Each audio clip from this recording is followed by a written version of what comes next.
We by Yevgeny Zamyatin. Log 1. Brief. Announcement. The wisest line. An epic. I am simply copying down the announcement that appeared in today's One State Gazette word for word. In 120 days, construction of the integral will be complete.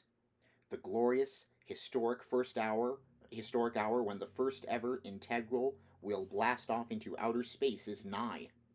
Some 1,000 years ago, your hero ancestors victoriously subjugated all of Earth to the one state.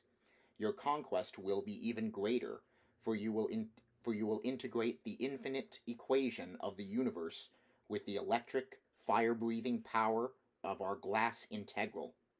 You will encounter unfamiliar beings on alien planets who may yet live in savage states of freedom, and you will subjugate them to the beneficent yoke of reason. If they don't understand that what we bring them is mathematically infallible happiness, we will be impelled to force them to be happy. But we will try words before resorting to weapons. In the name of the benefactor, let it be known to every number of the one state. All those capable of doing so are hereby required to produce treatises, epic poems, manifestos, odes, or any and all other writings celebrating the beauty and magnificence of the one state. These will be the integral's first cargo. All hail the one state. All hail the numbers. All hail the benefactor. I write this and feel. My cheeks are burning. Yes, to integrating the profound equation of the universe. Yes, to uncurving the coil of savagery toward the asymptote along the tangent, setting it straight, for the line of the one state is straight. Ours is the supreme, divine, exact, and wise straight line, the wisest of all lines. I am D503, builder of the integral, just one of the one state's mathematicians. Accustomed to numbers, it is beyond the powers of my pen to fabricate the music of assonance and rhyme. I will simply try to record what I see and think, or, more precisely, what we think. Yes, we. In fact, we will be the title of my contribution. But if these texts are to be derived from our life, from the mathematically perfected life of the one state, won't they, in spite of me, be, of themselves, an epic poem? Yes, I believe and know this. I write this and feel. My cheeks are burning. This must be what a woman feels when she first senses the pulse of a new little being inside her, tiny and blind. What I'm writing is me, and, at the same time, it's not me. For the many months ahead, this little being will feed on my vital juices, my blood. Then I will tear it away from myself in agony and lay it at the feet of the one state. But I am ready, just like every, or almost every, one of us. Yes, I am ready.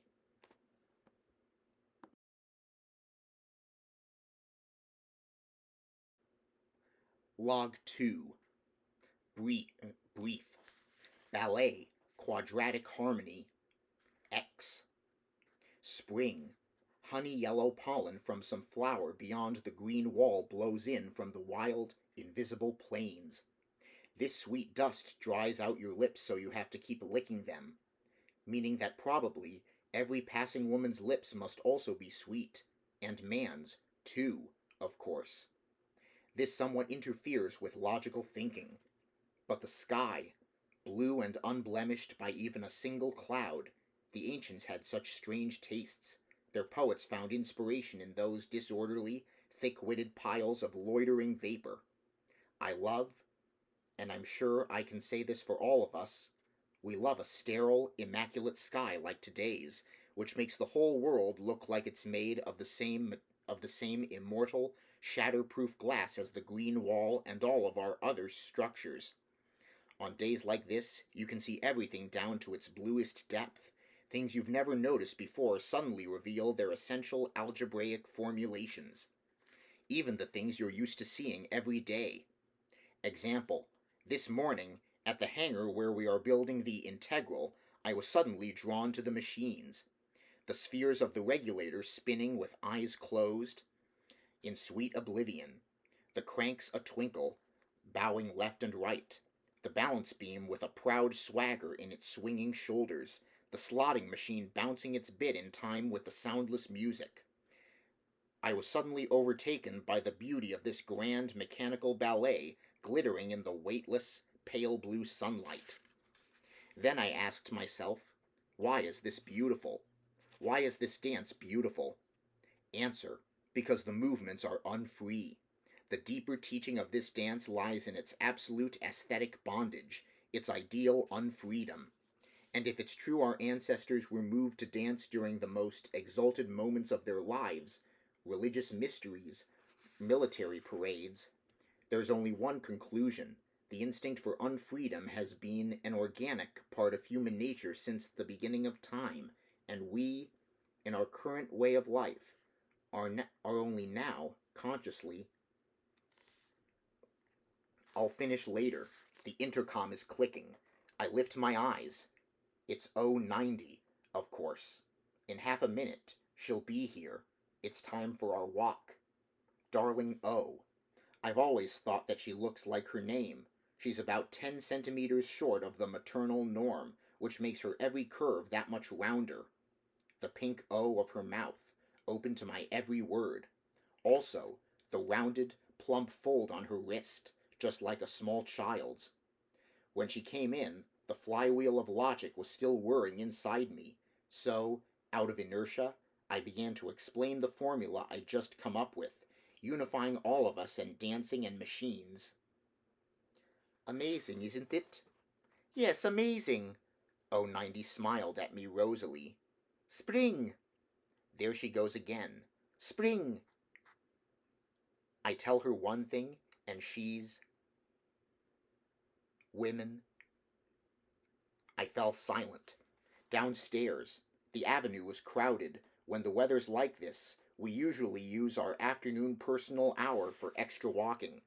As always, the music factory was piping the march of the one state with all of its horns. Hundreds? No, thousands of numbers exuberantly stepped to the beat in orderly rows of 4. Their blue-gray units had golden badges on their chests that were inscribed with each of their numbers. And we, the 4 of us, we were just one of the countless ripples in this mighty torrent. On my left, 090, if one of my hairy ancestors were writing this 1,000 years ago, he would have probably referred to with that ridiculous word my. And on my right, 2 numbers I didn't know, male and female. A divinely blue sky, tiny baby suns shining in every badge, faces unclouded by the insanity of thoughts. Rays of sun, you know? Everything made of the same smiling, radiant matter, and the brass bleating tra-ta-ta-tum, tra-ta-ta-tum, like brass stairs blazoned with sunlight, leading you upward, higher and higher, into the dizzying blue. And then, just like this morning at the hangar, I started seeing everything as though I were seeing it for the first time. The invariably straight streets, the glass of the pavements spraying up sunlight, translucent structures, celestial parallelepipeds, gray-blue numbers marching in 4s, all unified in quadratic harmony.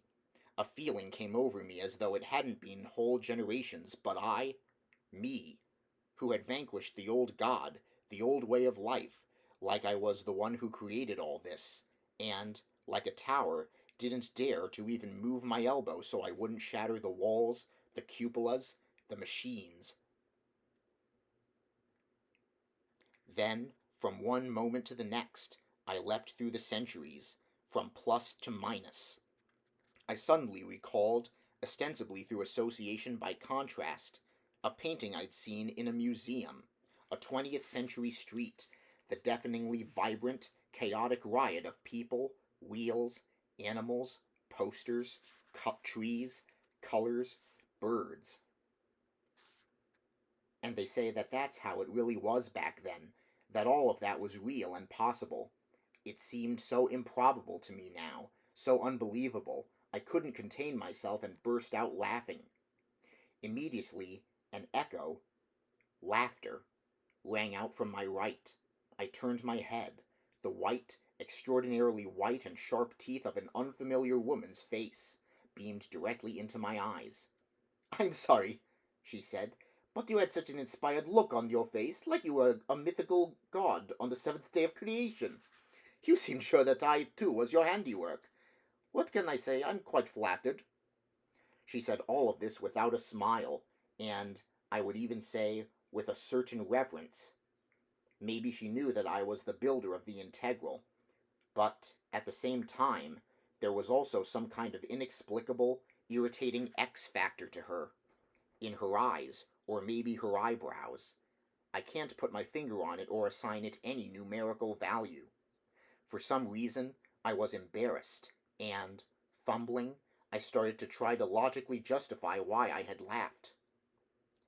"It is perfectly reasonable that the contrast, the unbridgeable chasm between the worlds of yesterday and today.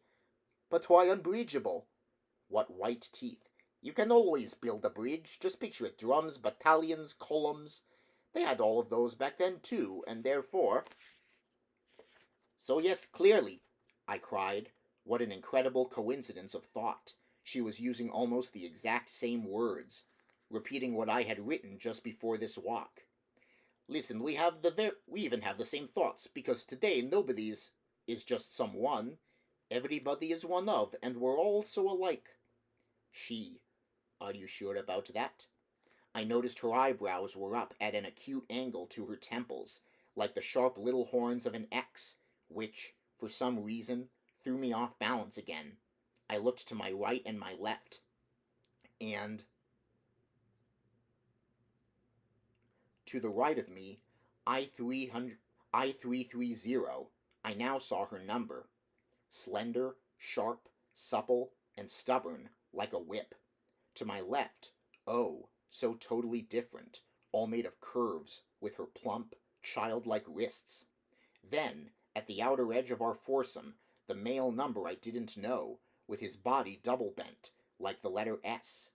We were all so different. To my right, I330 seemed to have caught the lost look in my eyes, and with a sigh, she continued my thought. "Yes, alas." Even though, essentially, her alas was completely appropriate, once again, something in either her face or her voice. With uncharacteristic gruffness, I countered, "Nothing to alas about. Science marches on, and clearly, if not today, then in 50 or 100 years. Even everyone's noses will be—" "Yes, noses!" I was practically shouting. If there is still any reason for envy, even it's just because I have a snub nose and someone else has, well, your nose is probably what the ancients would have called classical. But your hands, come on now, show me your hands. I can't stand it when people look at my hands. They're all hairy and covered with fur. Stupid atavism. I stretched out my hands and, as impassively as I could, told her, "They're monkey hands." She glanced at them, then back at my face. "What an extremely curious chord they strike." She looked me up and down like she was weighing me on a scale. The horns on her eyebrows flared up again. "He's registered to me today." 090 cheerfully, rosily, opened her mouth. Better she'd kept it shut. What did that have to do with anything? In general, this very sweet O is... how should I put it? The speed of her tongue is miscalibrated. The delay on the tongue should always be a few seconds over the speed of thought and never the other way around. At the end of the avenue, the accumulator tower bell loudly rang 17. Personal hour was over. I330 headed away with that S-shaped male number. He commanded a certain respect, and, when I think of it, his face might have even been familiar. I must have seen him before somewhere. I won't remember where right now. Parting ways, I, still very X-ish, smiled back at me. Stop by auditorium 112 the day after tomorrow. I shrugged. If I happen to be assigned to the auditorium you mentioned. You will be, she said with mysterious confidence. This woman gave me the same unsettling feeling as an unresolvable, irrational number inexplicably popping up in an equation. I was relieved to have at least a few minutes alone with darling O. We crossed 4 avenues, arm in arm. Then, at the corner, it was time for her to go right, and me to the left. I just wish I could come over tonight and put the blinds down. I mean, today. Right now. O shyly lifted her blue crystal eyes up at me. Silly girl. What could I say? She'd been at my place just the night before, and she knew as well as I did that our next sex day wasn't until the day after tomorrow. It was all that same premature thought process, sparks going off too early in the ignition, which can sometimes lead to damage. I kissed her magical blue eyes, unspoiled by a single cloud. Goodbye. 2 times. No, I will be precise. Thrice.